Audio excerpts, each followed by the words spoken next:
বিস্তীর্ণ মাঠ জুড়ে শুধু গাজর আর গাজর।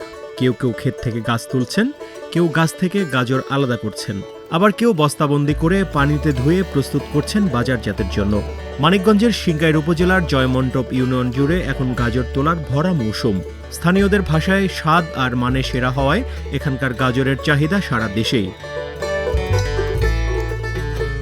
জেলা কৃষি সম্প্রসারণ অধিদপ্তরের তথ্য অনুযায়ী এবছর সিংগাইর উপজেলায় প্রায় ৩৫,০০০ মেট্রিক টন গাজর উৎপাদনের লক্ষ্যমাত্রা নির্ধারণ করা হয়েছে, যার সম্ভাব্য বাজার মূল্য প্রায় ১০৫ কোটি টাকা। কৃষি বিভাগের কর্মকর্তারা বলছেন, এই অঞ্চলের মাটি ও জলবায়ু গাজর চাষের জন্য অত্যন্ত উপযোগী।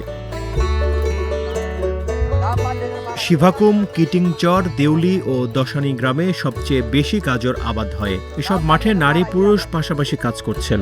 তবে অধিকাংশ ক্ষেতে কৃষি শ্রমিকদের গাজর তুলতে ও পরিষ্কার পরিচ্ছন্ন করতে দেখা যায়। কোথাও যন্ত্র দিয়ে, আবার কোথাও পা দিয়ে শ্রমিকেরা গাজর পরিষ্কার করছেন।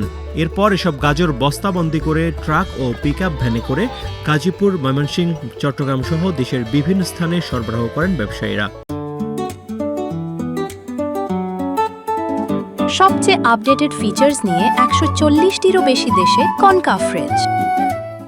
খাইতে মিষ্টি, এটা মাটির, প্রথমত মাটির কারণে আমাদের এই জায়গা মাটির উর্বরতা অনেকটা ভালো, এই কারণে গাজরে অনেক রস থাকে, মিষ্টি হয়। ওটা হলো গাজর ধোয়ার মেশিন। ওটা মাঠের দিকে তুলে আনি, ওটার ভিতরে দেই, দেওয়ার পরে মেশিন স্টার্ট দিয়ে পানি দিয়ে চালু দিলি, ঘুরলে আধা ঘন্টা হয়তো ২০ মিনিট এরকম ঘুরলে মালটা পরিষ্কার হয়ে যায়। আমাকে দুর্গাপুরটা রাস্তায় খুব অবহেলিত, রাস্তা নাই দৌড়ে গেলে এত কষ্ট করে নেই, আমরা নিজে নিয়ে বেঁচে গেলে পরে আমাকে পুষে না, তাইতে আমরা খেতে ব্যবহারের কাছে বেঁচে নেই। জেলা কৃষি সম্প্রসারণ অধিদপ্তরের উপপরিচালক জানান, সিংগাইর উপজেলায় যে পরিমাণ গাজর উৎপাদন হয় তা দিয়ে সারা দেশের প্রায় 40% পূরণ হয়। মানিকগঞ্জের সিংগাইরে যে গাজর উৎপাদন হয় সেটা দিয়ে সারা বাংলাদেশের প্রায় 40% গাজরের চাহিদা পূরণ করা হয়। এবং আমরা এই গাজরটি অত্যন্ত ভালো, ধোয়ার পরেও এটাতে অন্য কোনো ধরনের কালার পড়ে না। এই গাজরের বীজের দাম একটু বেশি হলেও আমরা এই বছর কৃষি সম্প্রসারণ অধিদপ্তর বাজার মনিটরিংয়ের মাধ্যমে কৃষক যাতে সঠিক সময়ে ভালো বীজ পায় সেই ব্যবস্থা করেছে। তবে এত উৎপাদনের পরও বড় বাধা রাস্তাঘাট। স্থানীয় সড়কের বেহাল অবস্থার কারণে পণ্য পরিবহনে বাড়ছে খরচ ও সময়।